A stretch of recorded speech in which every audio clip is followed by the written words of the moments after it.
Estimados amigos de Videopolítica, los de abajo, tengan ustedes muy buenas noches ya. 7 de la noche y obviamente en nuestra estación de verano, las noches empiezan más tarde, ¿no? Entonces todavía vemos la caída del sol. Y bienvenidos a una nueva edición de Videopolítica, los de abajo. Quien les habla, Víctor Raúl Bernuy Neira, al frente de la conducción de este programa. Edición de fecha 31 de enero del 2022. Recordando a los amigos y a los que recién nos ven y nos escuchan en todas las partes del Perú y fuera del Perú, que Videopolítica Los de Abajo es un programa producido por el Movimiento de Desarrollo Sostenible MODES, cuya finalidad es la de contribuir a la formación política de la ciudadanía. El MODES, el Movimiento de Desarrollo Sostenible, es un movimiento de carácter ecologista, libertario, pacifista y democrático. ¿Ya? Como les reitero, tiene la finalidad de contribuir a la formación política de la ciudadanía y buscar la verdad de todo lo que sucede en nuestro país y contribuir de manera responsable, democrática, respetuosa al desarrollo del país, en la búsqueda de alternativas y soluciones para resolver nuestros problemas que nos lleven pues al desarrollo pleno que tanto anhela la nación, y más aún en estos momentos críticos en la cual estamos. Eh, Recordando también que a nosotros no nos financia nadie, no somos parte de las élites, tanto políticas, económicas, sindicales, partidarias, que hoy pues están de una u otra manera influenciando mucho en la política del país. Eh, en una situación crítica, puesto que los resultados electorales del 2021 fueron muy ajustados y se generó un clima de polarización lamentablemente arrastrado por las cúpulas políticas que hoy, la verdad, deja mucho que desear, ¿ya? Antes que los conflictos que se dan y que vemos actualmente por el poder, justamente buscan eso, nada más la repartija y poco,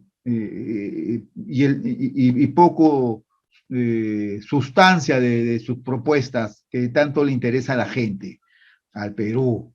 Lamentablemente se están dando los casos, cosas de esta manera, está pendiendo sobre la cabeza el presidente Castillo, la espada de Damocles de una supuesta pues vacancia, pero nada bueno tampoco están haciendo la oposición, una posición de derecha o ultraderecha, ¿no? Que irresponsablemente está buscando una vacancia y poco hace por el país en el Congreso, dando leyes que le interesa al país.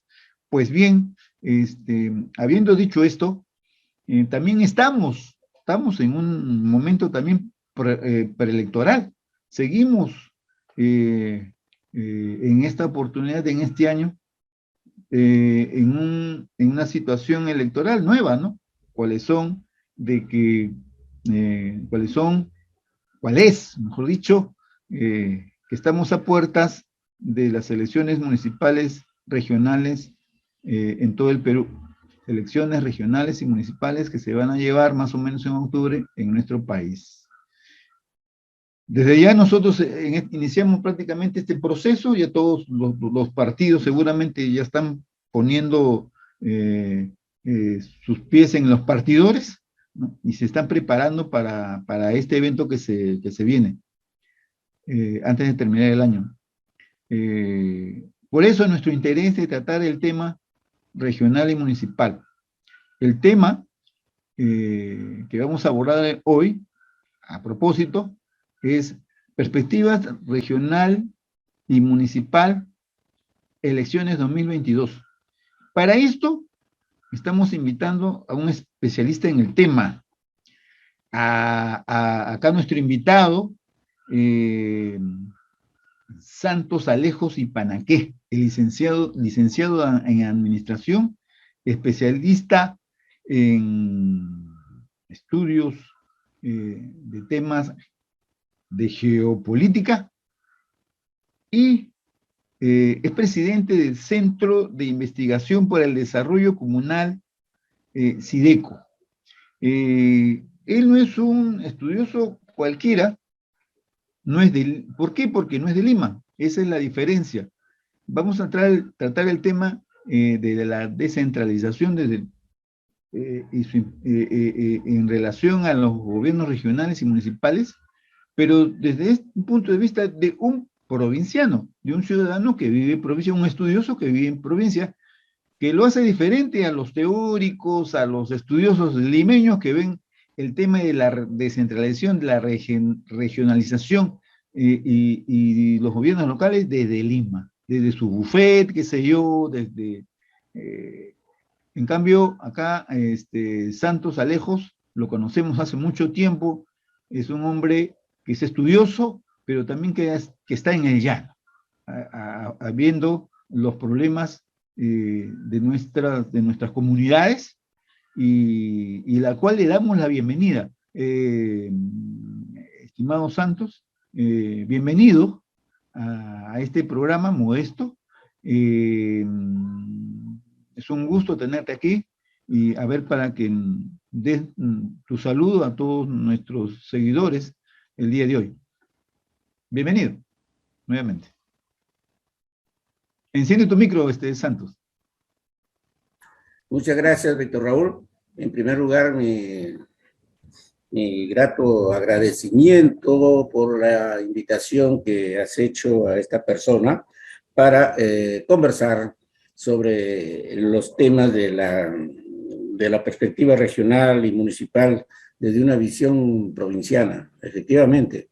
Y tu programa es bastante enaltecedor porque orienta y educa qué es lo que necesita la población para que tenga las decisiones firmes en los momentos de que pueda elegir a sus autoridades.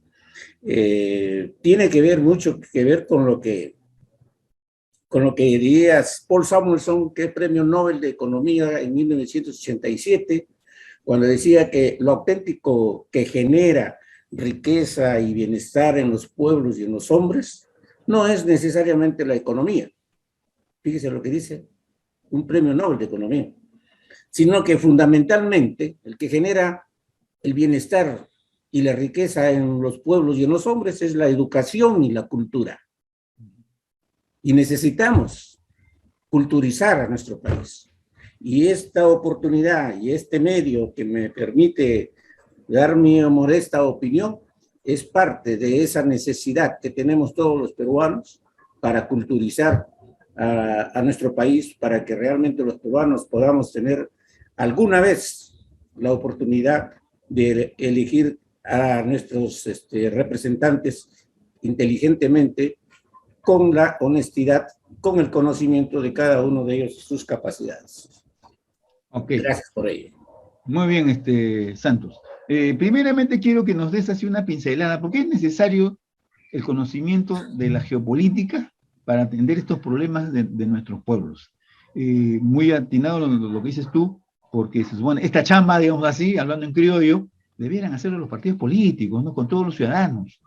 Pero lamentablemente estos partidos políticos que tenemos solamente son catapultas electorales, ¿no? Electorales que solamente se reúnen para la disputa del poder, desde allí hacen campaña y luego de haber ganado o perdido cierran los locales. Entonces es importante la cultura política, como tú lo has dicho, estimado Santos. Entonces, primeramente esa pregunta, ¿por qué es necesario el estudio de la geopolítica, conocer la geopolítica para que nuestros ciudadanos entiendan, ¿no?, todo este problema que tenemos, todas estas circunstancias, lo que pasamos, y sobre todo el hombre que vive en las regiones que no son Lima? A ver, dime, Santos. En principio debemos señalar que nuestro país es un país encabalgado, porque solamente la franja costera es tan estrecha que entre el mar y la zona Chala, en todo el territorio nacional, solamente llegamos a 180 kilómetros de franja costera. Y la mayor cantidad del territorio nacional está entre la sierra y la selva. La sierra, donde hay cerros o picos elevados que llegan hasta los 6.900 metros de altura, en distintos casos. Y en la selva, pues una tupida vegetación donde es inaccesible, ¿no? Por la naturaleza misma. Sin embargo, esto nos genera a nosotros esta heterogénea característica del territorio peruano, hace que sea pues una tarea monumental y de titanes el querer desarrollar este país, ¿no? Entonces,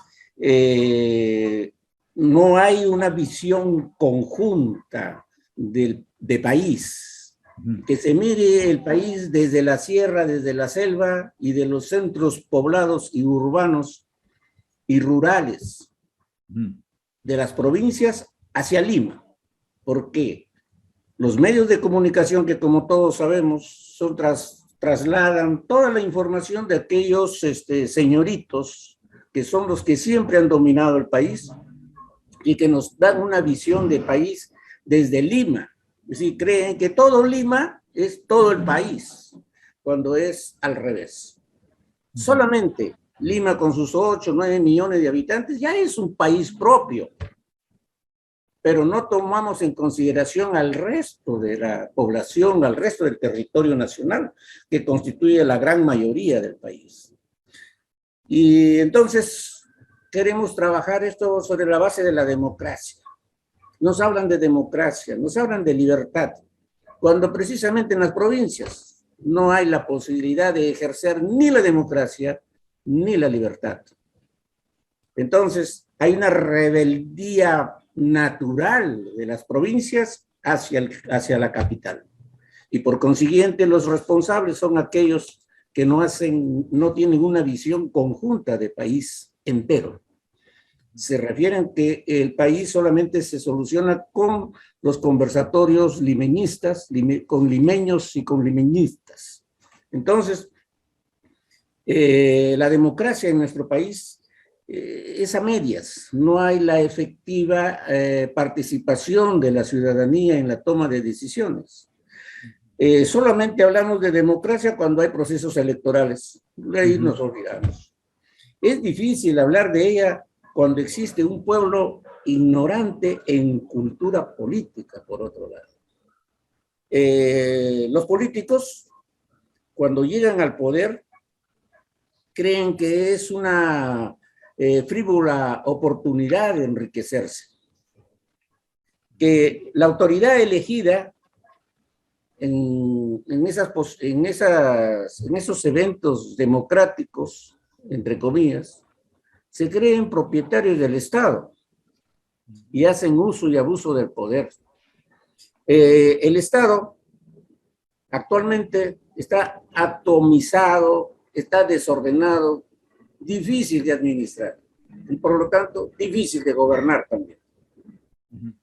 A través de la historia del país hemos tenido nosotros 21 cartas constitucionales o normas constitucionales o protocolos constitucionales o estatutos revolucionarios que han reemplazado la Constitución. Solamente en otros países que sí han logrado la capacidad de desarrollarse, solamente tienen una sola Constitución, desde que la elaboraron hasta ahora sigue vigente, porque tiene unos elementos rectores que la hacen posible dentro de un proceso de la filosofía y dialéctica en que los pueblos se desarrollan en su espacio y en su tiempo, ¿no? De las 21 cartas constitucionales que ha tenido el país desde 1821 a la fecha, ¿no? 19 de ellas solamente han hablado sobre la necesidad de descentralizar el país. Bien. la descentralización en nuestro país no tiene un camino definido, porque en la medida que han ido cambiando las constituciones, han ido otras prohibiéndolas, otras reemplazan a las otras y han tenido vigencia solamente un año, 3 años, 4 años, meses, etcétera, ¿no? Y la última, 11 años, 9 meses, la del 79.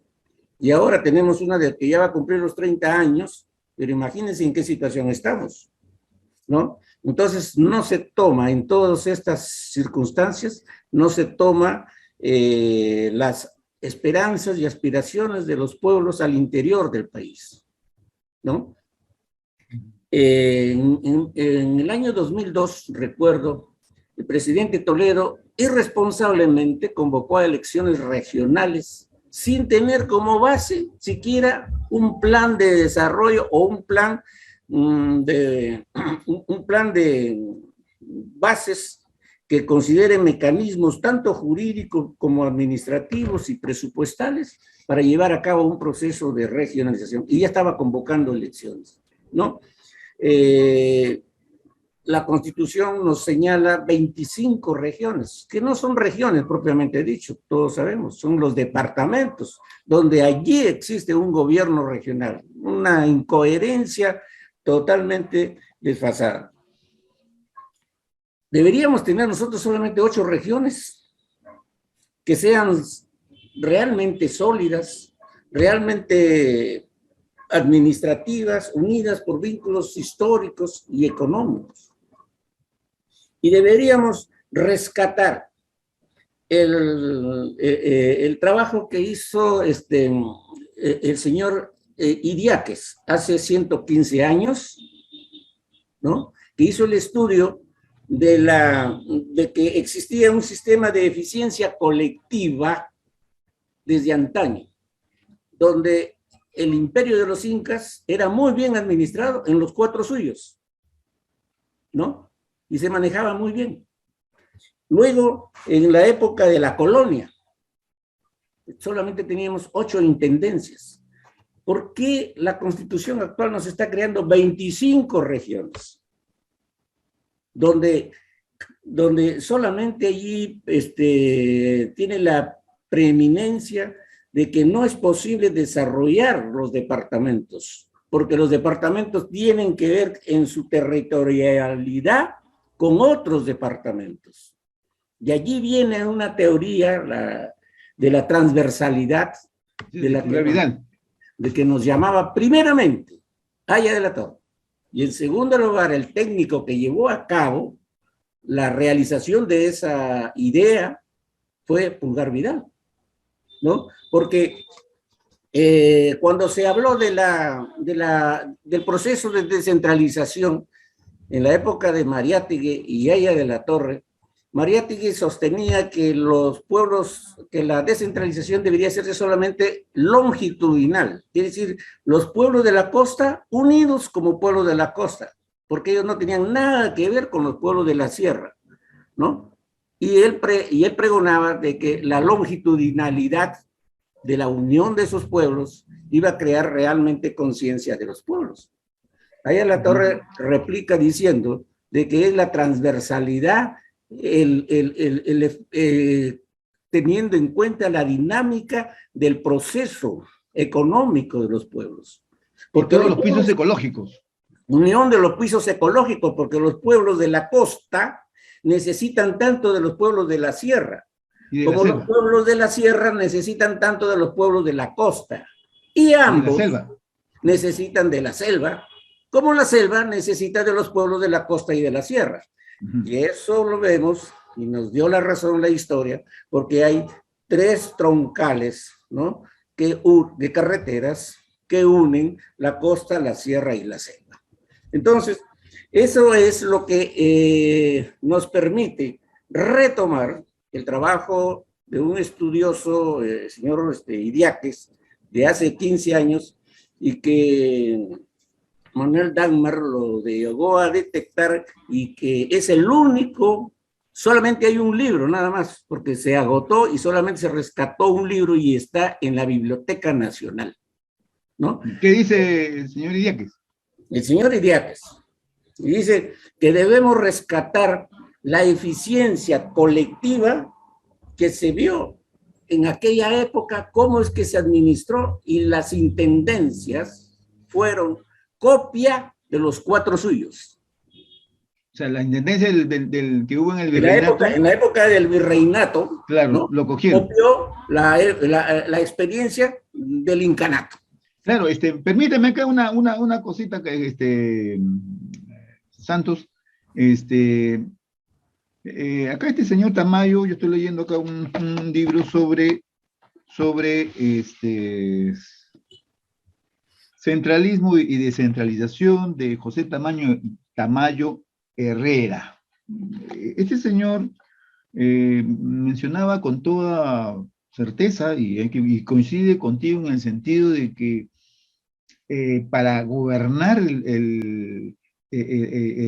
a los incas derrotados, utilizaron sus mismos, pues, ¿no? Su misma organización, ¿no?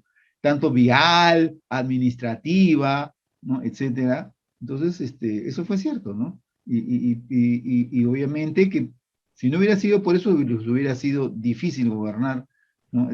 Este gran imperio, ¿no? En ese sentido, sí, sería bueno hurgar más sobre él. Pero antes de eso, por favor, para ilustrar a nuestros amables seguidores y escuchas, están que se nos sintonizan, ya teniendo una idea de lo que es geopolítica, sería bueno porque es necesario, ¿no?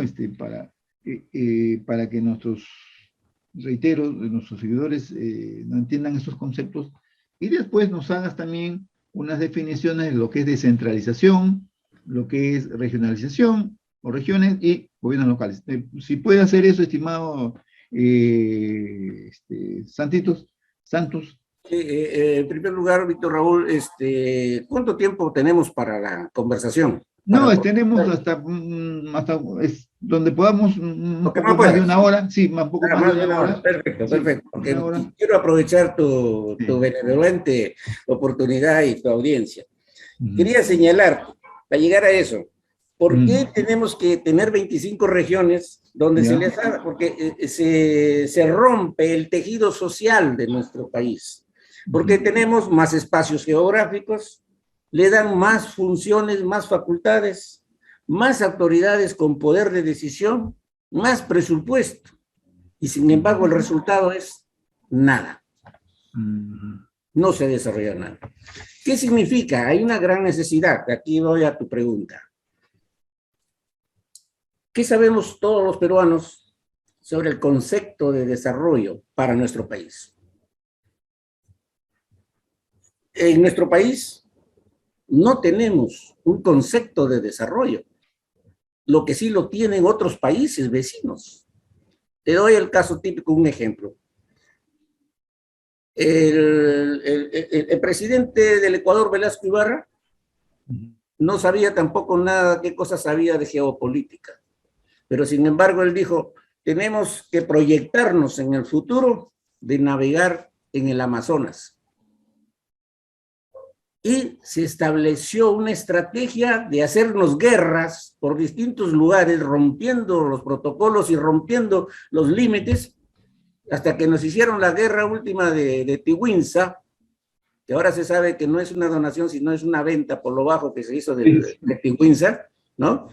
Y se llega a ganarnos la guerra, porque nos ganaron la guerra de Tiwinsa. Perdón, así Rodrigo Borja, expresidente, ¿no? del Ecuador, manifiesta eso, ¿no? Dice que sí, se pagó, Ecuador pagó por ese espacio en Tiwinsa, ¿no? Así se pagó, y todavía por la irrita suma de 55,000 soles, ¿no?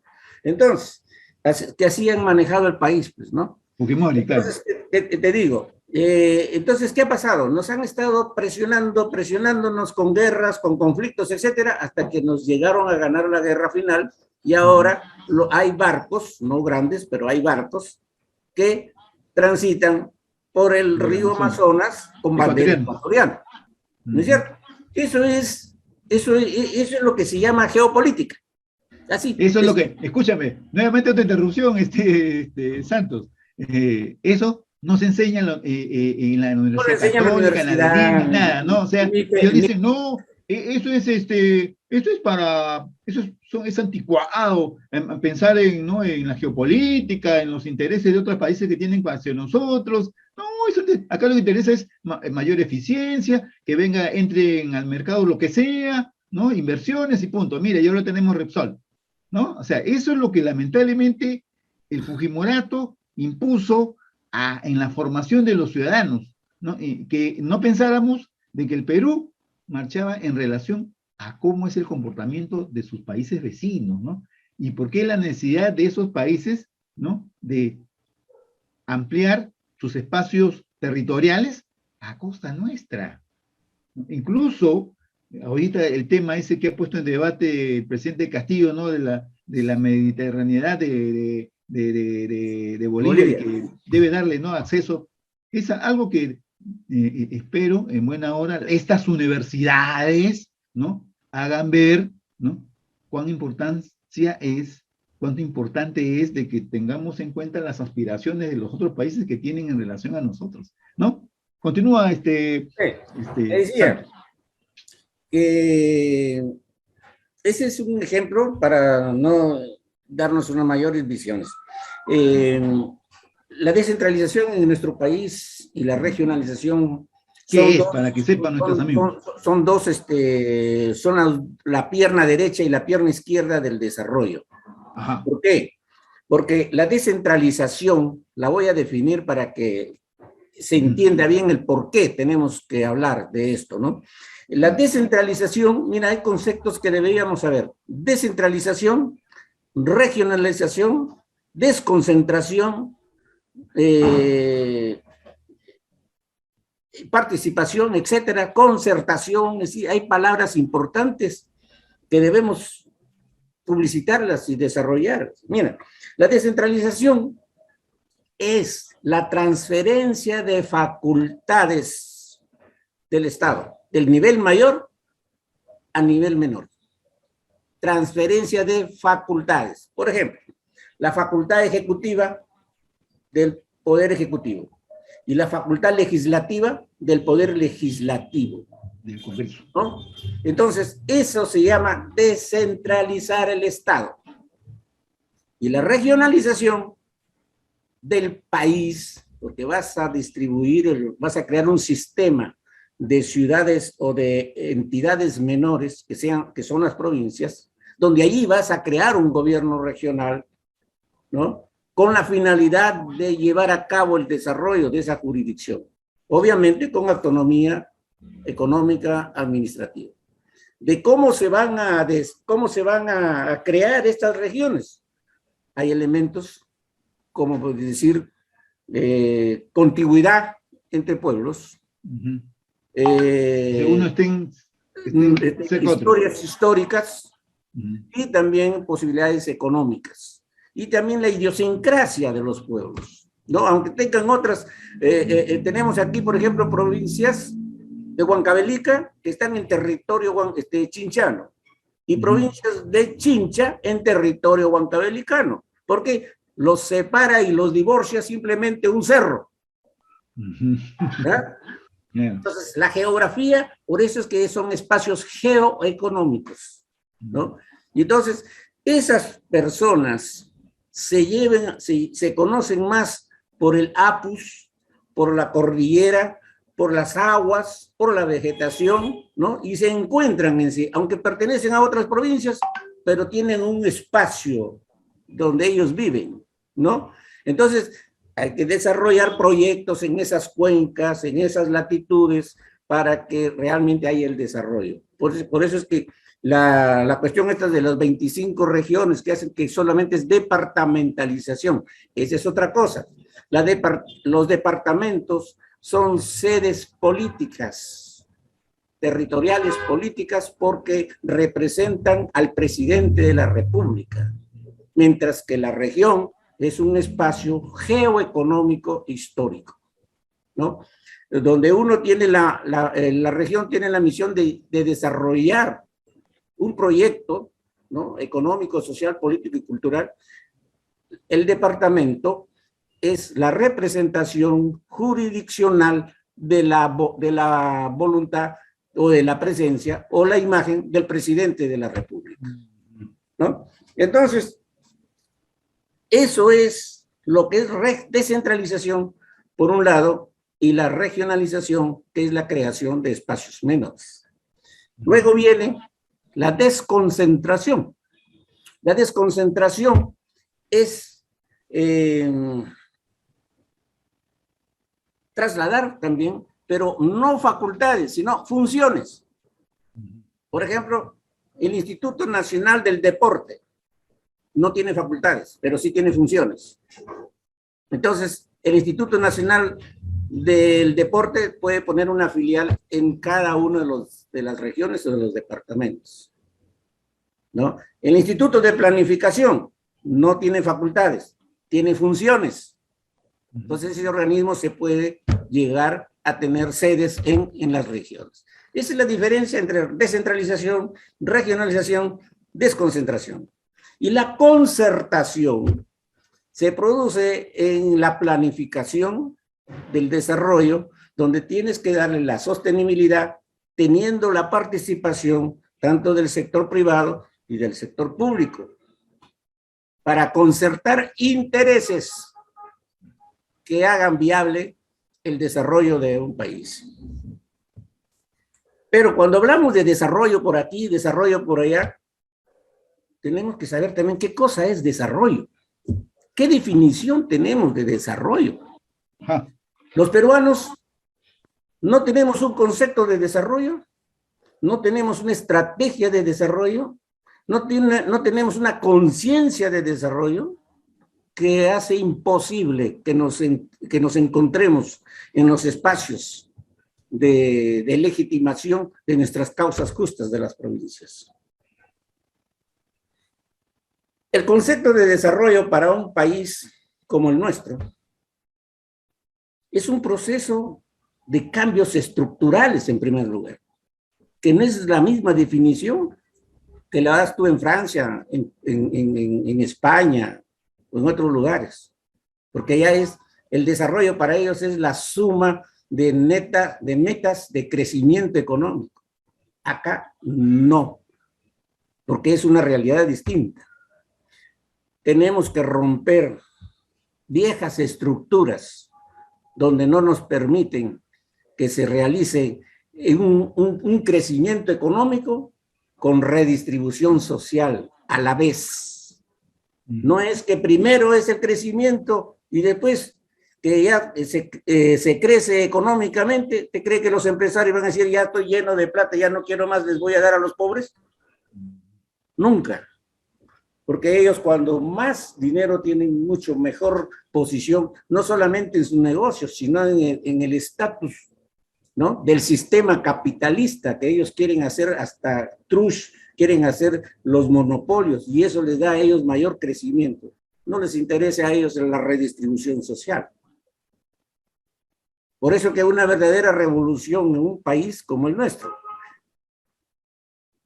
para tener realmente justicia social, debemos de garantizar la redistribución social del crecimiento al cual tenemos que contribuir.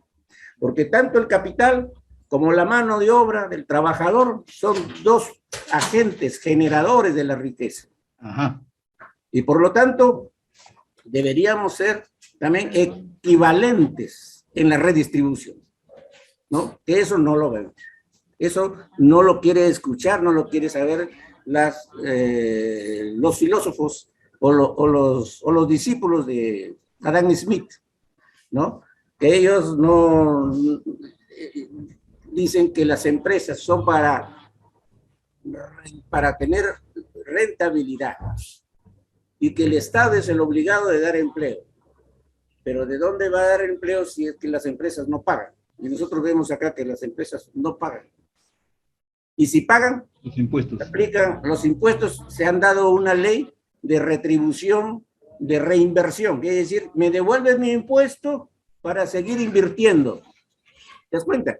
Eso es minería, ¿no? Eso es en minería. Entonces, eso es la sostenibilidad de liberalismo. Entonces, contra ese sistema, debemos propugnar la redistribución social en paralelo. En la medida que vas ganando, tienes que invertir en mejores sueldos, mejores impuestos y el apoyo a la jurisdicción a la cual está ubicada el negocio de explotación de tu negocio. Bueno, eso es.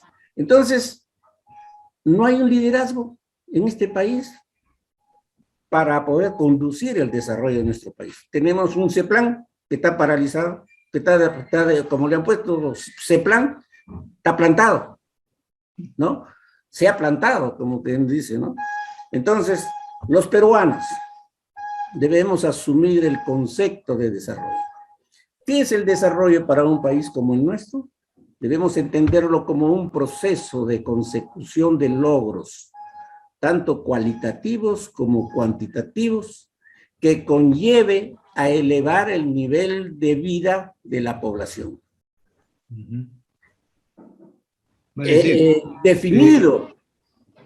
Definido este concepto, tenemos que entender que se hace en base a las posibilidades y a las habilidades de todos los peruanos, de las zonas rurales, de las zonas indígenas, de las zonas urbanas, etcétera, etcétera. Porque todos los peruanos somos inteligentes, solamente que no tenemos posibilidades de crecer o desarrollar nuestras habilidades. Pero el Estado, como es el Estado en otros países, que es el responsable de la generación de oportunidades para su población. Aquí el Estado no cumple esa función, ¿no? Porque todo el presupuesto es absorbido por la clase social que domina nuestro país. Hemos visto recientemente cómo es que se han logrado el Congreso de la República distribuir el presupuesto de la República, el 70% lo va a manejar Lima, Callao, el gobierno central, y el 30% para las provincias, que es más grande. De ese 30% que le queda, sabemos que el 70% de ese 30% se va en planillas, en bienes y servicios. Vale decir, en las regiones y en los municipios, ahí. ¿No? Exactamente, exactamente, en regiones y en municipios. Entonces, ¿cuánto le queda? Un 10-12% para inversiones. Entonces, ¿qué hace el alcalde? Para decir, de obras públicas. Exactamente. ¿Qué hace el alcalde o qué hace el gobernador actualmente? Y obsérvalo bien, y si me escuchan algunos hermanos peruanos de todo el país, observen cómo los alcaldes hoy día, cómo los gobernadores hoy día tienen plata para romper pistas y veredas y hacer huecos, pero ya no tienen plata para poder hacer la obra. Otras obras. Pero discúlpame, Santos, hoy día las empresas mineras, cuando hacen su propaganda de que ellos tributan, ellos, ¿no? A pesar de que el famoso DRAO, ¿no? DRAO, en el cual los impuestos se les devuelve, ¿no? A ellos, a las mineras, mientras más exporten, y eso no lo sabe la gente, no lo quiere saber, no lo quiere entender, ¿no? Porque le dicen, no, pero las mineras, no estoy en contra de las mineras. Y ojo, acá estamos en Biopolítico, decimos la verdad. Acá no estamos en contra, nosotros no estamos en contra de la inversión, pero eso es lo que se hace y lo que se niega diciendo de que, ¿no? En el caso de las mineras solamente, ¿no? Que dicen, sí, la minería es la locomotora del desarrollo, al final, ¿no? De los impuestos que pagan, si hay una ley, una norma en la cual dice, ¿no? Si pagas tú en tus impuestos, entonces te devolvemos en la medida que más exportes, ¿no? Pero adicionalmente nos dicen, señores, escandalosamente están pasando en presidencia, dicen, nosotros contribuimos con el presupuesto de las regiones, pero esa plata no la saben administrar. ¿Qué me dices? O sea, ya con lo que dices de ese 30, de ese 30% que van a las regiones, el 70% van a las planillas y obviamente, ¿no? Ese 10%, perdón, ese 30%, ¿no? Este, van a lo que es obras, ¿no? Mire, y al final esas obras no las hay, pues, porque no hay plata, ¿no? Entonces, acá lo que se quiere acusar es de que, ¿no? Es cuestión de mala administración. ¿Qué tienes que decir sobre eso, Santos? Es cuestión de mala administración, o sea, Sí, de que hay plata, pero si tú no estás diciendo que no hay plata. sí, es que como te repito, hay plata para romper porque le han dado poca plata. Hay plata para romper donde se prioriza la iniciación de obras, hacen contratos y viene la famosa coimisión, porque ya no hay plata para el resto. El próximo año que lo pague el siguiente alcalde, que el alcalde ya está amarrado, comprometido, y el primer año no hace nada el alcalde, ¿no? De los 4 años, le quedan 3 años, ¿no? De los 3 años, solamente le quedan 2 años, porque el último año tiene que hacer lo mismo, lo que le hicieron el anterior. Es decir, de los 4 años de gobierno, tanto regional como local, solamente tienen efectividad para trabajar 2 años. Y si no está bien preparado el alcalde, no hace nada porque no tiene imaginación. Acá hay una pregunta ya, también. Y esas obras grandes que hay en cada región, ¿es debido a qué? Saludo a ¿Por la plata de bandera. qué?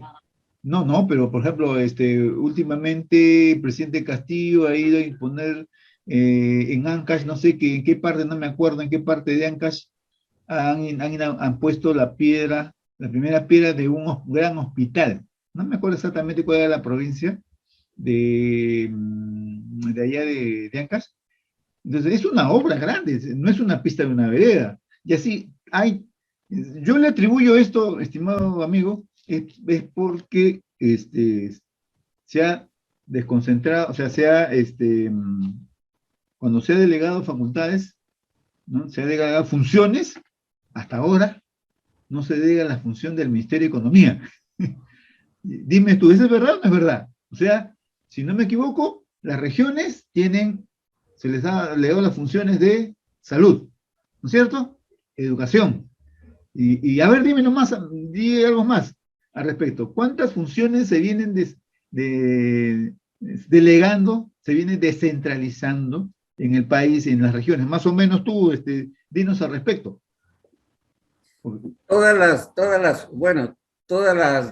las funciones se han descentralizado, pero lo que no van a descentralizar es economía y finanzas, no van a descentralizar relaciones exteriores, Ya. No van a descentralizar defensa, Ya. ¿no? Y bueno, el resto todo lo descentralizaron. Pero Ya. ¿qué resulta? Como te digo, no hay quienes llegan al poder, no tienen el poder de hacer que las cosas funcionen. ¿Y por qué Santos? Porque los que llegan a ser alcaldes, en su mayoría, absolutamente su mayoría, no están preparados para eso. No tienen esa visión de desarrollo. Pero dime, disculpa, Santos, un ratito, pero de todas maneras, ¿tú crees que es necesario desconcentrarse el Ministerio de Economía? Porque esa es la piedra angular, ¿no? Los alcaldes, los presidentes regionales siguen viniendo a Lima para hacer las grandes obras, para que se autorice, para que se presenten proyectos de inversión de las grandes obras, ¿no? Bueno, es que el Ministerio de Economía es lo que representa el centralismo, porque como dices, el país está lleno de primeras... Proinversión es la entidad al cual todos los alcaldes, presidentes regionales tienen que venir a pedirle, ¿no? Su visto bueno, su proyecto. Pero Proinversión no le da la plata a los alcaldes, sino le da a los privados. Su función es trabajar con los privados, ¿no? Y ahí están todas las leyes de promoción de las inversiones en la minería. No dicen que hable con el alcalde ni con el gobernador. Dicen que hablen con Proinversión. Y dime tú, ¿eso te parece bien? No, pues, porque ese es parte del vicio centralista, pues, ¿no? ¿Qué se debe hacer? Bueno, en algunos casos, mientras tú no puedas tener gente que realmente sea honesta, Preparada. preparada y que tenga una facultad de imaginación para poder encontrar la solución a los grandes problemas, ¿no? Entonces, llegan a los espacios como gobernadores por un lado y alcaldes por otro lado, tanto provinciales como distritales. Pero ¿están preparados para asumir eso? Mire, hay alcaldes que nunca en su vida han manejado ni su sueldo, porque hasta su esposa se lo quitan, ¿no? Pero sin embargo va a ser alcalde y va a manejar 1.900 o 1.800 millones de soles. Imagínate, uno que no conoce esa cantidad de plata va a manejar eso. ¿Cómo le puedes tú hacer creer que ese hombre sea honesto? Porque si él es honesto, él ignora que las mafias están allí en los gobiernos locales, no solamente en el gobierno central, sino en los gobiernos regionales, porque se lo pasean. Conozco a muchos alcaldes que son paseados por el gerente de presupuesto y planificación, en contubernio con el administrador. Y hay una pequeña mafia ahí. Y estos mismos funcionarios, ¿no? Pues sí, la burocracia, terminan una gestión, ellos se reciclan en otros municipios y están permanentemente en el sistema. Ya. Observan, tienen que ¿Qué observar. hacer? Sí, sí. ¿Qué Entonces, hacer? ¿qué hacer? Primero, buscar que preparar a la gente que va a manejar los destinos de nuestro pueblo, de nuestro país. ¿Quién tiene que hacer eso? Bueno, en primer lugar deberían ser los partidos políticos, pero como ya no existen partidos políticos en esa visión, entonces tendrían que ser pues los que sabemos, porque en este país los que sabemos desgraciadamente no nos llaman. Ya. Como diría el profesor González Santos, permíteme, Santos, acá ya creo que nuestros amigos, nuestros seguidores, creo que a esta altura creo que ya están, si tienen ánimo de estudiar, y como debe ser, estimados amigos, a estudiar la política se estudia, la política es una ciencia como todas las demás, y cualquier ciudadano que haya terminado su secundaria está en la capacidad de entenderla si es que la estudia. Entonces, estimados Santos,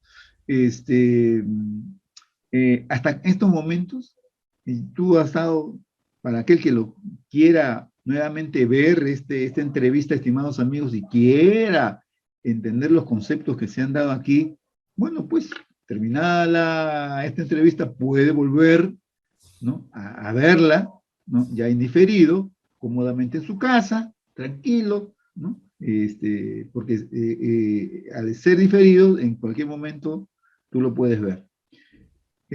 Estamos ya de haber después, para los que están que nos sintonizan, entrando después de haber hecho definiciones geopolíticas, de gobierno regional, de descentralización, desconcentración, todos estos términos que están consagrados en la ley de bases de descentralización, ¿no?, de creación de las regiones, de los gobiernos locales. Estamos viendo nosotros, estimados amigos, con nuestro invitado, de que, por ejemplo, una de las cosas que no se desconcentra es funciones del Ministerio de Economía, que justamente hace que los alcaldes y gobernadores tengan que venir a Lima, ¿no?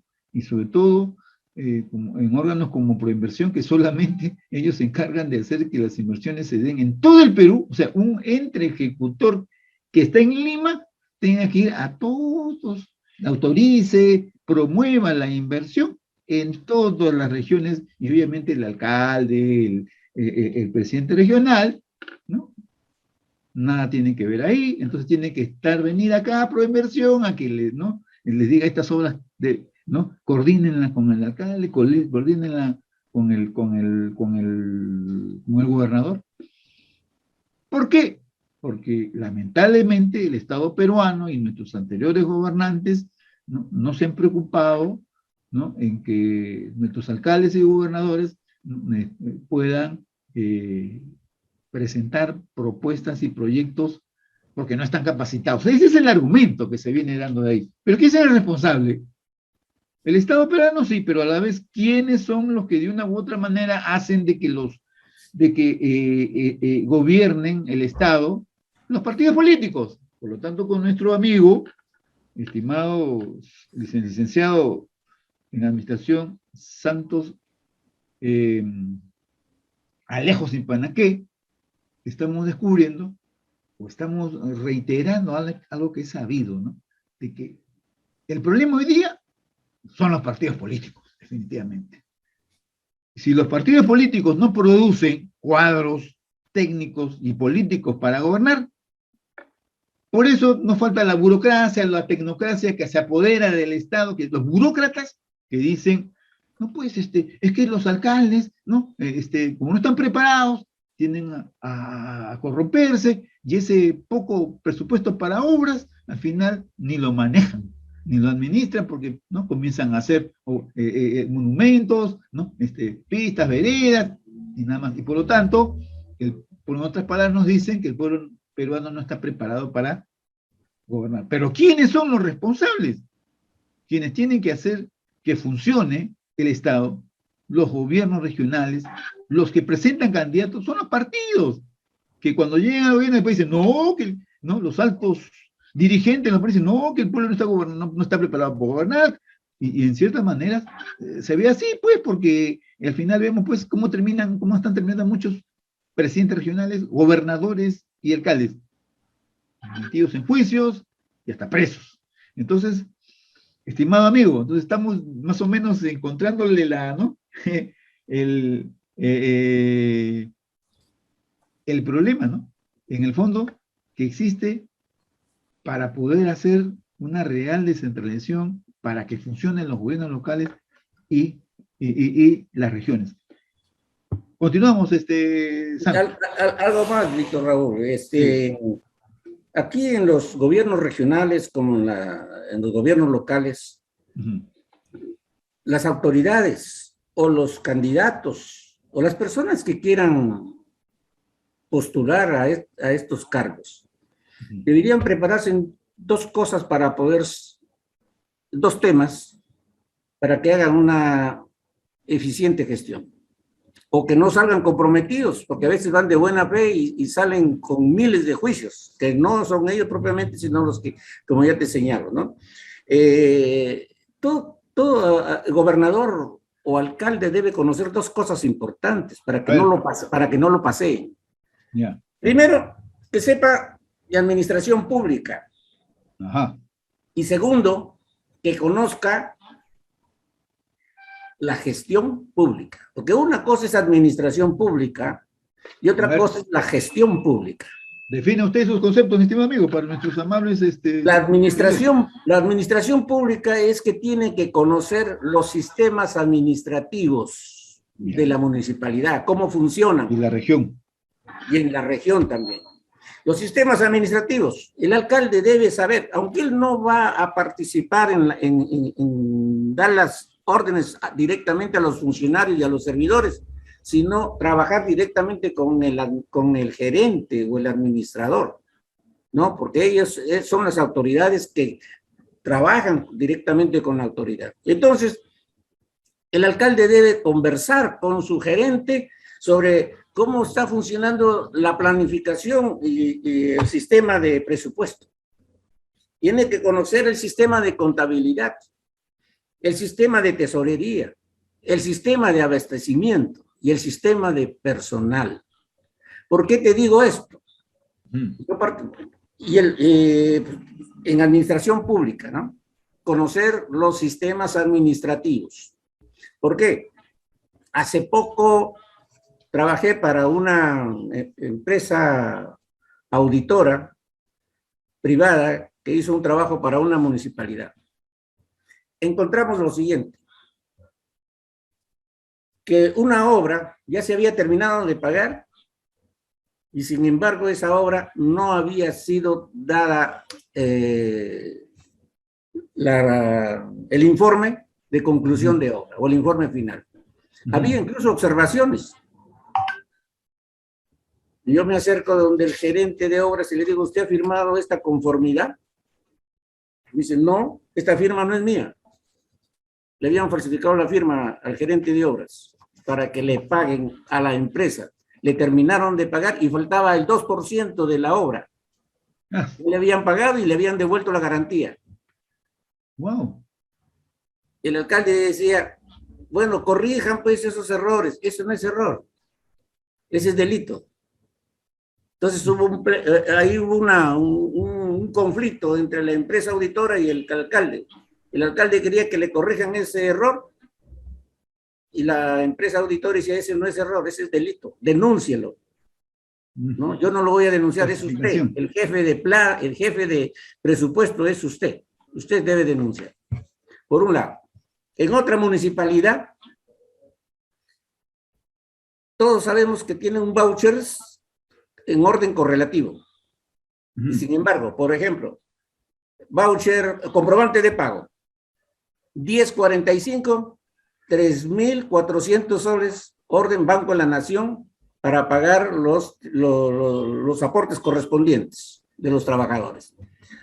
Otro comprobante de pago, 1045, 30.000 soles, para gastos en recojo de residuos sólidos. Otro comprobante, 1045, ¿no? Pago de servicios de recojo de basura, etcétera, etcétera, etcétera, del canal, tal. Resulta que al SIAC, al sistema, ¿no?, de presupuesto, solamente registraron el primer centro de comprobante de pago, ¿no? Pero como nosotros encontramos, a veces son más, por decir, perdónenme la expresión, pero son brutos, que dejan archivados los demás documentos, ¿no? Al ver esos documentos y esa dicotomía, ¿no?, de ver 3 comprobantes de pago con la misma numeración, con distintos nombres y con distintos pagos. Entonces fuimos a hacer la conciliación bancaria y encontramos que los 3 cheques se habían cobrado y solamente habían registrado en el SIAC el primero, el del Banco de la Nación, de 3.000 soles, y el de 60.000 soles y el de 35.000 soles habían sido cobrados. Entonces, ¿el alcalde sabía eso o es parte de? Por eso que el alcalde debe conocer los sistemas de contabilidad. Si es que él es inocente, debe sentarse con el gerente y decirle, tráeme todos los comprobantes de pago para darle una chequedita y poder detectar. Tesorería, los cheques girados o los depósitos hechos. Una correlación que será pues un trabajo de 1 hora, hora y media que dedique, ¿no? Abastecimiento, bueno, ese no es mucho a trascendencia, pero sí es importante que se sepa si se han cumplido con todos los procesos de requerimiento, de consultas, etcétera, etcétera. Y el resto de personal, donde también ahí hay una pequeña moña, ¿no? ¿No? Entonces, en todos estos sistemas hay corrupción. Y el alcalde debe saber. Ya, eso que se refiere a la administración pública. Tiene que saber los sistemas de administración pública. ¿Qué funciona? El otro es la gestión pública. ¿Qué es la gestión pública? La gestión pública es la actitud de la autoridad que debe tener conocimiento, no solamente de los sistemas administrativos, sino el conocimiento de la realidad de su población, de la necesidad de obras, priorizar las obras que debe hacer. Y tiene que tener su conocimiento y también la imaginación para buscar la solución a los graves problemas. Y tercero, el deseo de hacer bien las cosas. En este punto, allí va a desarrollar su transparencia, su honestidad, para que realmente se hagan bien las cosas. Pero después, el alcalde debe tener de su gestión la conectividad y desplazamiento, que debe ser conocido por empresarios, que debe ser conocido por autoridades, que debe ser conocido por distintos agentes productivos de la región o del lugar, ¿no? Y que pueda que pueda tener la facilidad de desplazamiento. Después, debe conocer la priorización de programas y proyectos. Tiene que ver la eficiencia del servicio público. Él tiene que salir a las calles a ver si se está recogiendo bien la basura, si es que está funcionando, aunque él no debe dar las órdenes a los trabajadores, pero llama al gerente, mira, esto está fallando, solucionan el problema, ¿no? Entonces, eso es gestión. Esa es gestión. Igual, con la capacidad, si es que tiene la capacidad de tomar decisiones, porque hay unos que no tienen son manejados, porque aquel que conoce maneja al que no conoce. Y también, si este señor tiene también vinculación con agentes de la cooperación técnica económica, tanto nacional como internacional, donde él pueda colocar también proyectos y se puedan sacar. Bueno, estimado Santos. Términos, y quiero, Víctor Raúl, yo tengo acá en la región una propuesta de desarrollo regional que es la que quisiera señalarte, aunque sea en unos 10 minutitos. Pero ¿sabes qué? Antes de eso, digamos en las partes propositivas, estimados Santos, para nuestros seguidores, háblanos del rol de los regidores y de los consejeros regionales. Ya más o menos entendemos lo que es la función de un empleado público, de un servidor público. Pero los servidores públicos, ¿no?, en sí componen el aparato administrativo del Estado, es decir, el Estado, ¿no es cierto? Pero hay dos tipos de servidores. El que es de manera permanente, que es el nombrado, el que entra en procesos de calificación, ¿no?, concursos, ¿no?, y obviamente que termina nombrándose y de acuerdo a la ley, ¿no?, de cada quien del servidor público, establece hasta incluso cuándo se jubila, ¿no? Y están pues todos los niveles, ¿no? El F1, F2, F3, F4, hasta F7, son los servidores públicos. Entonces, estos, aparte de los contratados, ¿no? Pero existen los servidores públicos que son pues de confianza o los que son elegidos por voluntad popular, ¿no? Que son los alcaldes, los gobernadores, los consejeros regionales y, ¿no?, los regidores, tanto en los municipios como en las regiones. Dinos algo antes para entrar a las cuestiones propositivas y antes de eso también para que nos hable de cuáles son los avances, ¿no?, de la descentralización, de los gobiernos locales, regionales y locales, ¿no?, las cosas que hay que mejorar y las cosas que hay que rectificar, ¿no? Antes de eso, explícanos tú el rol de los consejeros regionales y de los regidores. Sí, ya hemos señalado la perspectiva o los requisitos y funciones de los ejecutivos, como es gobernador, los alcaldes. Ahora entramos a los servidores públicos. Los servidores públicos son de dos clases. Primero, que tanto los nombrados como los contratados, si son servidores públicos administrativos, son los que se dedican a tareas administrativas. Pero el administrador público, el servidor público, que le llama político, son los regidores, son los consejeros. Ellos tienen la facultad de la descentralización, la facultad de fiscalizar tanto el regidor como los consejeros. Por eso es que se ha precisado en la ley, en que el alcalde es el ejecutivo y los regidores es el legislativo. Los alcaldes dan las ordenanzas. Hay ordenanzas de alcaldía y hay ordenanzas del Consejo Regional como del gobernador. También hay. Entonces, ¿qué dan los consejeros regionales y los municipales?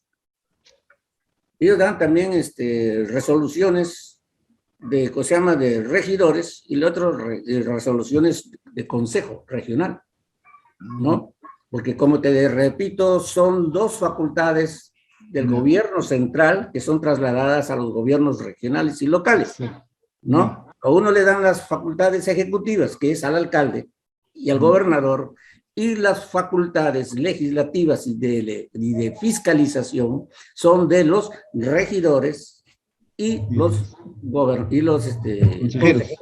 consejeros regionales, ¿no? Ajá. De manera que de igual manera ellos tienen que tener la preparación debida, porque ellos son parte importante de la buena gestión, porque si no estás preparado, el alcalde, o él es el vivo, o a él lo hacen el vivo, los hace levantar la mano para aprobar todo y ellos no saben de qué se trata.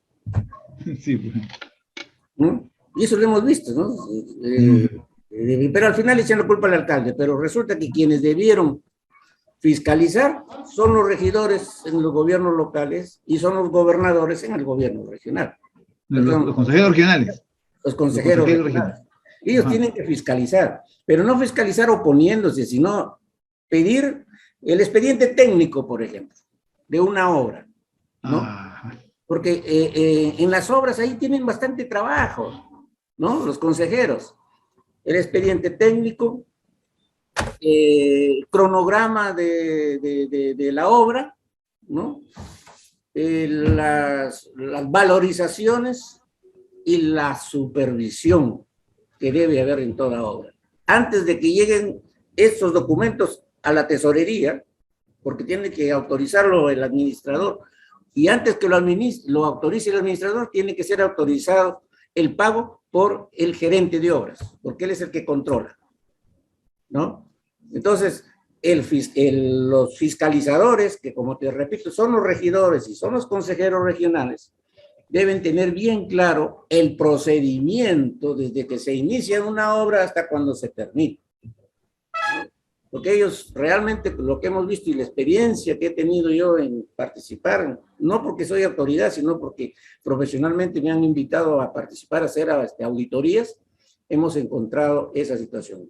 Santos, Peor todavía. Y para terminar esto, para esta parte, para entrar luego a las cuestiones propositivas y cuáles son los avances, retrocesos de la organización, de la regionalización, de la descentralización. Dime, ¿y la participación popular? Mira, porque justamente llega un momento en que existe, pues hay un ítem en la ley de las regiones, en la ley de la descentralización, la participación popular, ¿no? Los famosos presupuestos participativos, ¿no? En el cual tiene participación de la gente para aprobar, ¿no? Qué obras se van a hacer prioritarias y qué no. Dime tú, y aprovechando así también, ¿no? Siempre de pasadita la cuestión cómo se colude con la corrupción, ¿no? Cuando amarra a la voluntad de un alcalde, la amarra de los consejeros o de un alcalde, de un gobernador, de los consejeros regionales y de los regidores, y también amarran también a los dirigentes comunales, vecinales. Dime tú, ahí sí, en lo que significa la participación. También tenemos experiencia porque también capacitamos a las juntas vecinales también, ¿no? Ajá, muy bien, eso es interesante. Tenemos un programa de capacitación para juntas vecinales que contribuyan a la gestión del alcalde, ¿no? Claro. La fiscalización también ellos hacen, ¿no? Pero ¿qué pasa cuando todo está amarrado? La oportunidad es que, de acuerdo a ley... Por el corrupto. Mira, el presupuesto participativo, el 70% del presupuesto de inversiones, de ese poquito 30%, el 70% es para aprobar las obras que propone el presupuesto participativo.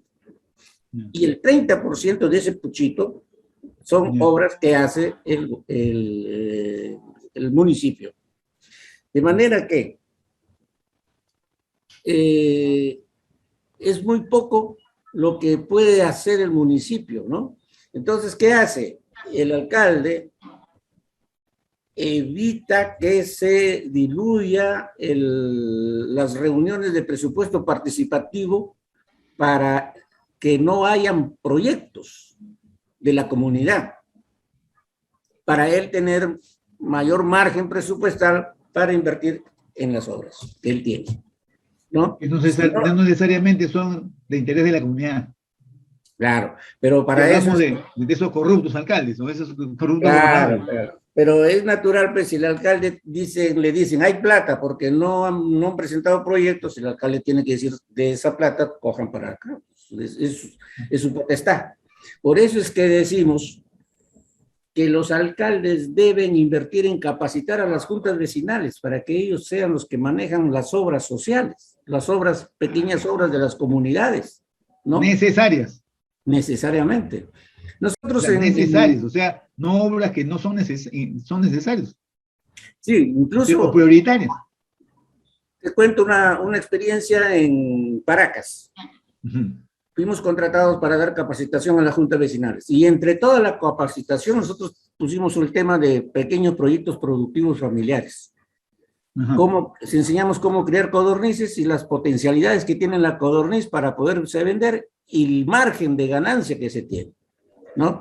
Y en segundo lugar, le dijimos al dirigente comunal, dije, ¿cuántos jóvenes tienes en tu comunidad? No sabía, pues, tampoco, están desordenados, ¿no? Le dijimos, haz un estudio socioeconómico para saber cuántos jóvenes tienes, cuántas madres hay, cuántas personas de ancianos hay, ¿no? ¿Y qué es lo que se necesita hacer? Entonces, nos trajeron una relación de 57 jóvenes de 18 a 21 años, sin trabajo. En Paracas, nosotros con esa información hablamos con el alcalde.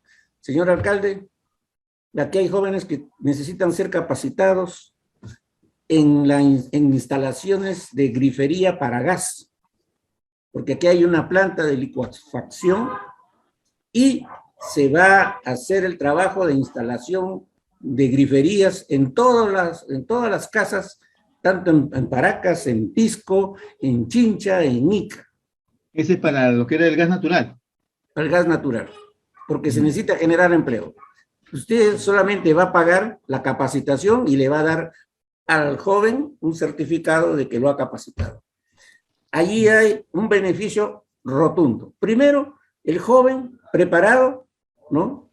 La municipalidad adquiere la rentabilidad política de haberlos preparado y la empresa también, porque recibe a un postulante certificado que le permite a él entrar a ISO 9000, a la empresa, ¿no? Para tener mano de obra calificada. De los 57 a 48 les dio trabajo a la empresa.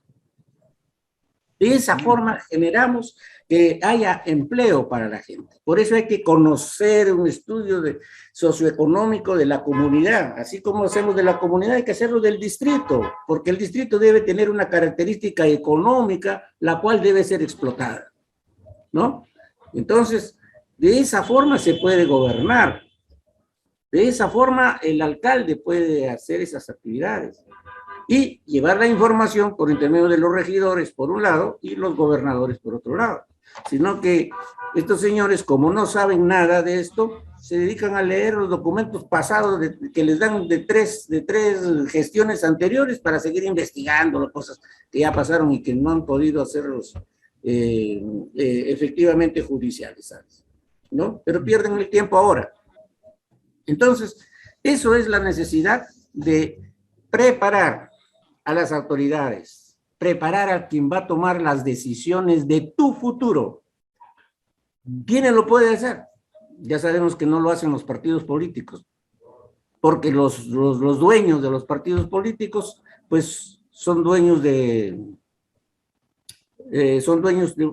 una empresa de esta naturaleza, que no les interesa a ellos qué es lo que van a hacer, les interesa solamente capturar el poder y hacer negocios.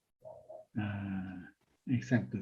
¿No? Ya prácticamente ya estamos a pocos para terminar. Nos gana el tiempo, mi estimado Santos.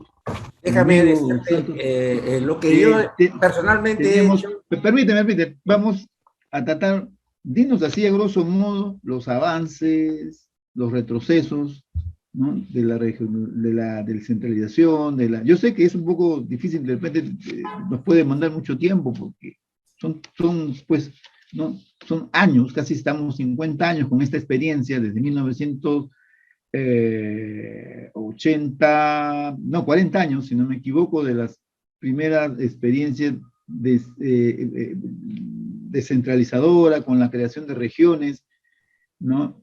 Y obviamente la vuelta pues a la elección de los gobiernos locales, y no sé si un esfuerzo de síntesis, estimado Santos, antes que hagas tu propuesta, nos puedes decir, ¿no? ¿Cómo vamos en eso, ¿no? ¿Qué hay que corregirse? ¿Qué hay que mejorar en materia de descentralización de regiones y municipios? Víctor Raúl, no hemos avanzado en nada, más bien hemos retrocedido. ¿Por qué? ¿Por qué? Porque lo que vemos ahora, no encontramos regiones que promueven su desarrollo, sino que son dependientes del gobierno central. Se ha retomado el centralismo y por lo tanto estamos en nada, hemos retrocedido. ¿Qué debemos hacer? Ajá. Volver a que el proceso de descentralización debe tener un carácter imperativo, que el Estado debe comprometerse en iniciar un proceso de descentralización y que en las provincias retomar, valorar a las personas que tienen una visión de desarrollo de sus provincias, porque ellos saben mejor que aquel que está en un escritorio en Lima. Y él conoce. Por ejemplo, la experiencia que quiero explicarte yo lo tomé de un señor Haroldo Corso Catalán, alcalde de Nazca, ¿no? Tanto como en mi inspiración ideológica coincidió con esta visión de este señor. Y entonces yo hice un proyecto de una macroregión que la denominé Centro Sur Meridional. He escrito un libro al respecto, y que gracias a Dios se acabó toda la edición. Y no llegó a mí, ya llegará. Y estoy por financiar una segunda edición. Yeah. Y entonces, en el proceso de descentralización hay líderes en las provincias que hay que recuperarlos. Hay que hacer una especie de un nuevo consenso, ¿no? Y no decir que hay nuevo que hacer, no. Ya está hecho todo, solamente que la descentralización no les conviene a los grupos de poder. Ah, exacto. Porque a las camarillas partidarias, a las camarillas gremialísticas. La descentralización significa iniciar un proceso de industrialización. Y los grupos de poder que son exportadores solamente de materias primas no les conviene. Porque imagínate, los capitalistas para invertir en una empresa industrial tienen que esperar 3, 4, 5 años para recuperar su inversión. Pero sin embargo a ellos no les interesa eso porque les gustan los negocios de importación y exportación, donde con hacer una llamada a Estados Unidos te envían la mercadería y tú haces por intermedio del banco, envías el dinero y ya ganó su plata. Entonces, ¿qué prefiere el empresario? ¿Recuperar a 6 años o tener tu recuperación de dinero en una semana o en 24 horas? Entonces, no les interesa a ellos el proceso de descentralización, pero el proceso de descentralización, que como repito, es la industrialización, porque los productos, tanto agrícolas, mineros, agropecuarios, pesqueros, están en las provincias. Claro. Santos, hasta yo puedo decir, estas universidades, ¿no? Católica, de Lima, todo, veo a sus conferencistas, a sus coaching, ¿no? Hablan de que no, la eficiencia, ¿no? Es en estos momentos, a propósito para alcanzar el desarrollo, es que hay que buscar exportarlo, ¿no? Hay que exportarlo en los nichos, ¿no? Que en otros países, ¿no? Vean nuestros productos y ahí ¿no? Y ahí sean aprovechados y lo que se va a lograr es, ¿no? Ganancias. Eso es lo importante, ¿no? Hacer las cosas tan bien que nos sirva para exportar, y al exportar significa pues que, ¿no? Tengamos bien en claro de que debemos lograr conocer los nichos que hay en otros países de productos que ellos necesitan. Mira, yo no digo que eso esté mal. Para eso ellos planifican, ¿no? Dicen. Pero el Estado no debe hacerlo. El Estado debe dejar voluntad del negociante, del empresario para hacer. Pero como hoy día el negocio está en los nichos, en los que tú exportes, ¿no? O que tú importes, obviamente el resto de otros productos, de otras necesidades que tiene el ciudadano, obviamente eso no se contempla. Va a decir, no se acepta que el Estado deba planificar también. Y obviamente en las regiones. Y obviamente, o sea, en estos momentos, si nosotros en tal región, ¿no?, vemos para ciertos importadores de que es necesario vender más camisas en la región Puno, de la marca Arrow, por lo tanto ese es negocio, ¿no? Pero lo que no dice es que, oiga, allá tenemos tejedores, ¿no? Tenemos también nuestros artesanales, nuestros productores, nuestros textiles artesanales, que también hay que impulsar porque también de eso vive, ¿no? Entonces, dime tú al respecto, ¿no? O sea, que esa es contradicción, ¿no? O sea, los grandes empresarios, pues, el gran empresario le interesa la utilidad, pero para eso ellos sí planifican. Pero en cambio, que el Estado no planifique. El Estado si es por ellos, todas las empresas que logren exportar más, le caiga también fraude, digamos, no sé, o sea, en el cual, mientras más exportes, ¿no?, yo te exonero del impuesto, te devuelvo tus impuestos, ¿no? ¿Qué te parece eso? Esa es una contradicción tremenda, ¿no? Dime. Bueno, estamos viviendo pues un régimen liberal, ¿no? Y eso Ultra. es exactamente, eso es lo que está sucediendo, ¿no? Lo que queremos es cambiar. Pero no me adhiero al grito de decir cambiar de constitución, porque no, la gente abiertamente dice, cambiemos de constitución, pero ya asustaron a los demás, a los demonios, y los demonios nos están atacando. Hay que saber cambiar el régimen económico de esta constitución y la capacidad de negociación del Estado peruano frente a los extranjeros o al capital, ¿no? Eso sí se puede hacer. Pero, sin embargo, la respuesta que deben dar las provincias, como es en el caso, en Ica, por ejemplo, tomé la experiencia o la antecedente que en septiembre de 1992 el presidente Cardoso de Brasil y el presidente Fujimori de Perú firmaron un acuerdo de comercio e integración peruano-brasileña. ¿Qué significaba esto?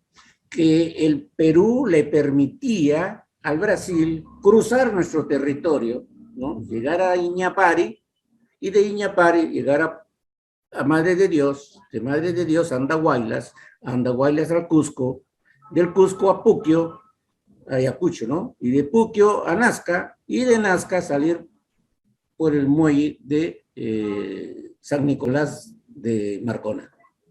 Sí, cruzar desde la selva, la sierra y la costa. ¿Para qué? Para que los brasileños exporten sus productos hacia la cuenca del Pacífico, Asia-Pacífico, ¿no? Entonces, al firmarse este documento, me inspiré con un grupo de jóvenes que conversamos. Decía, ¿y cuál es el beneficio del Perú para esto? ¿Solamente vamos a dejar pasar a los brasileños? Y los productos que vienen del Asia-Pacífico pasan por nuestras narices y se van hacia Brasil, y de Brasil se van a Europa, por ahí. Entonces, es necesario, y aquí viene el aporte que hizo mi ONG y modestamente mi persona. Sí, hay que crear una región que genere una economía de resistencia al crecimiento económico del Brasil,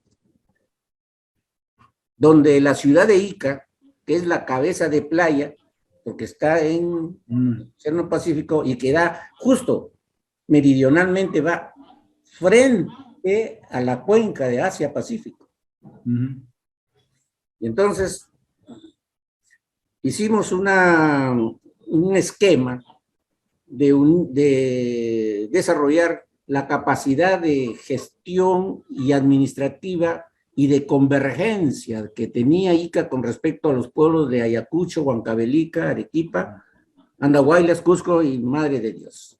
Dentro del concepto de la transversalidad de pisos ecológicos, ¿no? Para lograr el desarrollo de de este ámbito, ¿no? Y que los 7 departamentos de esta zona meridional, ¿no? Donde Ica estratégicamente y geopolíticamente iba a comandar estos departamentos, ¿no? Para hacer frente a la economía y al ingreso de los brasileños, que tienen 5 estados, ¿no? Que son Acre, Río Branco, Portobelo, Rondônia, Mato Grosso y el Amazonas, que suman sus habitantes 12.900.000 brasileños, frente a los 7 departamentos de Perú que suman 2.800.000. Solamente 2.800.000 van a resistir la economía de 12 millones de brasileños. Entonces hay que crear una región, ¿no? Para industrializar, para elaborar productos que sean vendidos tanto para el Brasil como también que podamos tener el acceso a vender a Asia-Pacífico. ¿Por qué? Asia-Pacífico, la cuenca del Asia-Pacífico, es el mercado del futuro, ya es mercado de hoy y también es del futuro. ¿Por qué? Porque allí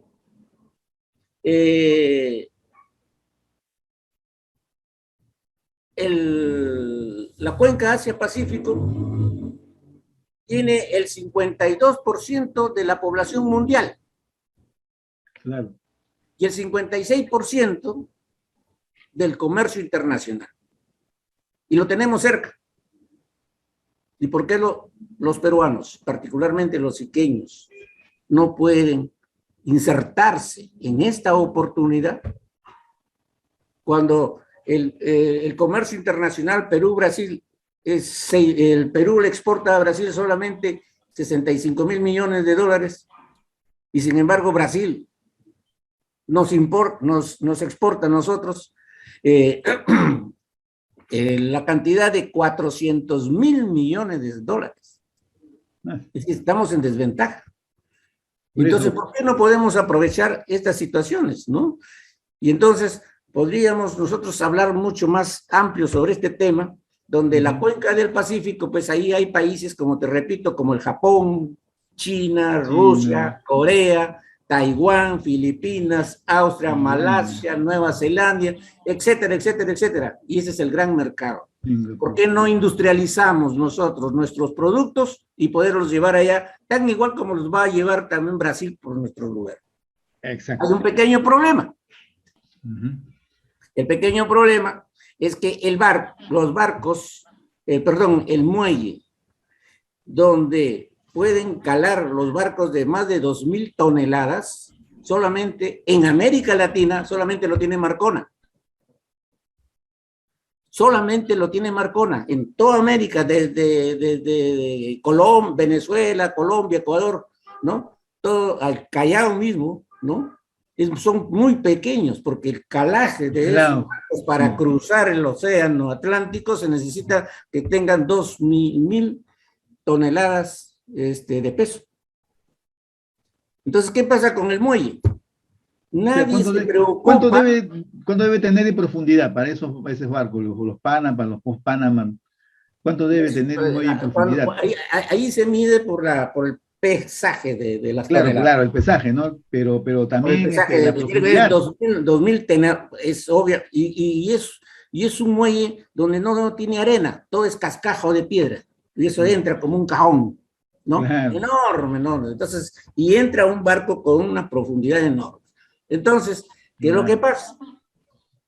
Que ese muelle o ese puerto fue concesionado por Fujimori a la Chubán a perpetuidad. Entonces hay que romper ese escollo que tenemos ahí, pero eso se hace cuando haya un gobierno nacionalista, ¿no? Que sepa que esta oportunidad que se le presenta al Perú puede irradiar el desarrollo para todo el país. Incluso a los peruanos debíamos enseñarles a hablar el idioma brasileño, porque van a generarse empresas brasileñas y vamos a necesitar trabajadores profesionales que hablen el brasileño para poderse entender con sus patrones, ¿no? Y así se cumple otro término de otro principio ideológico de mi concepción, es que el capital trae, por un lado, prosperidad y riqueza, y por otro lado te trae miseria y desesperación. Entonces, el ingreso per cápita de Brasil, ¿no?, con su crecimiento que tiene, es mucho más elevado que el peruano.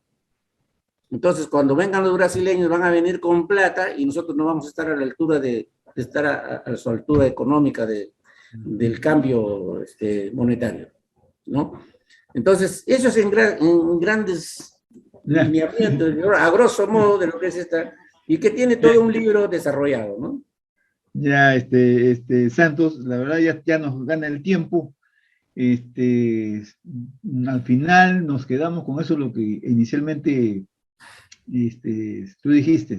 Lo importante es la capacitación, lo importante es la cultura política en los ciudadanos, para que sepan de que hay legislación respecto a la descentralización, a la regionalización, a los gobiernos locales, en el cual el ciudadano puede participar. Aquellos que quieran contribuir, aquellos que quieran gobernar, tienen que conocer, tienen que saber. Hay una burocracia que piensa para sí, incluso hasta en términos de corrupción, beneficiarse. Hay empresarios que utilizan los partidos políticos para que cuando llegan al gobierno, o consejeros regionales o regidores, lo único que hacen es buscar repartijas para provecho personal o de grupo. Y eso no lleva al desarrollo, eso no lleva a que se produzca una real regionalización, descentralización y funcionamiento correcto de los gobiernos locales. Eso creo que en materia, podemos concluir, Santos, estimados amigos. Esto esperamos que ustedes hayan aquilatado y sobre todo tomarnos tiempo para ver estas cosas, estimados amigos y ciudadanos. Si nosotros si nosotros no hacemos eso, decía Bolívar, ¿no?, de que a veces nosotros éramos, cuando estamos en situaciones como esta, ¿no?, andábamos como ciegos, que no podemos rectificar nuestros pasos. Es eso en su discurso de la Angostura, ¿no? Cuando hay un pueblo ignorante, es como un ciego, ¿no?, que no puede rectificar los pasos. Entonces, ciudadanos, amigos, seguidores de política, los de abajo, queda a su criterio, a su juicio, aquilatar esta exposición sobre el tema, las perspectivas de regionalización de las regiones, de los municipios, cuando estamos a puertas de elecciones municipales y regionales este año, para que sepamos elegir bien a nuestros gobernantes, para que podamos ser partícipes de ese gobierno, para que podamos fiscalizarlos. Tenemos que aprender, tenemos que darnos el tiempo para aprender, estimados amigos, porque los grandes medios de comunicación no lo hacen. Lo hacen informando cuando se trata de proteger tal o cual interés, y para eso son las redes sociales. Porque en las redes sociales se encuentra la verdad que el ciudadano realmente busca cuando se trata de ver el problema su problema, que es producto de los malos gobiernos, y entonces cuando quiere participar no puede porque no sabe. Ni siquiera lo que es un Tupac, ¿no? Que significa pues, la tabla de procedimientos administrativos, que eso es lo básico que debe conocer el ciudadano, pero no lo conoce cuando quiere hacer un reclamo. Menos pues va a conocer cómo actúa un regidor, cómo actúa un alcalde, un consejero regional, un gobernador, cuando se trata de que haya en su comunidad una obra necesaria. Por tanto, le damos las gracias a nuestro amigo, el licenciado Santos Alejos y Panaqué, al cual le damos ya tus últimas palabras de despedida, Santos, en estos momentos. Muchas gracias, Víctor Raúl, saludar el honor de llevar tu nombre, Víctor Raúl, de mi maestro, y recordar de que en este país necesitamos de personas que piensen y que tengan la voluntad de hacer el cambio de esta injusta situación. Lo auténtico, como lo dice Paul Samuelson, que genera riqueza y bienestar en los pueblos, no es necesariamente la economía, sino la educación y la cultura. Esmerémonos en ser educados y tener la cultura necesaria para poder ser dignos ciudadanos de este país. Muchas gracias para ti, Víctor Raúl, y muchas gracias para tus amigos, colaboradores y toda la audiencia que ha tenido a bien escucharnos en esta oportunidad, brindándome siempre que cualquier oportunidad estoy a tu disposición. Muchas gracias. Gracias, Santos. Amigos, y obviamente agregar de que eso tiene que ver mucho con la existencia de verdaderos partidos políticos, que hoy no los hay, ¿no? Partidos políticos de formar al ciudadano para que fiscalice, para que gobierne, no lo hay. El ciudadano, el partido político debe lograr eso, no solamente en el grupo que va a llegar al gobierno con él, sino también en el ciudadano común y corriente, para que lo fiscalice y sepa de que todo el plan de gobierno, las obras públicas que se ha propuesto un partido, tenga que cumplirse bien. Y eso el ciudadano tiene que estar tras el funcionario público para que lo que diga el gobierno se haga y se haga bien. Para eso hay que prepararse. Le damos las gracias, estimados amigos, al licenciado Santos Alejos y Panaqué por haber participado el día de hoy en nuestro programa. Víctor Raúl Bernoy Neira al frente de este programa. También le da las gracias a todos ustedes, nuestros oyentes. Espero que saquen sus conclusiones. Cuando terminen de ver este programa, lo pueden ver en diferido, en otro momento, tranquilos, de repente, y desde las comodidades de su hogar, en su cama, en su oficina, en donde esté cómodamente, volver a escuchar esta exposición, esta entrevista de Videopolítica, los de abajo, a nuestro invitado. Que obviamente, Santos, tenlo por seguro que estaremos invitándote en otra oportunidad. Muchas gracias, amigos, y nos estaremos viendo en un próximo programa de Videopolítica, los de abajo. Hasta otra oportunidad. Buenas noches.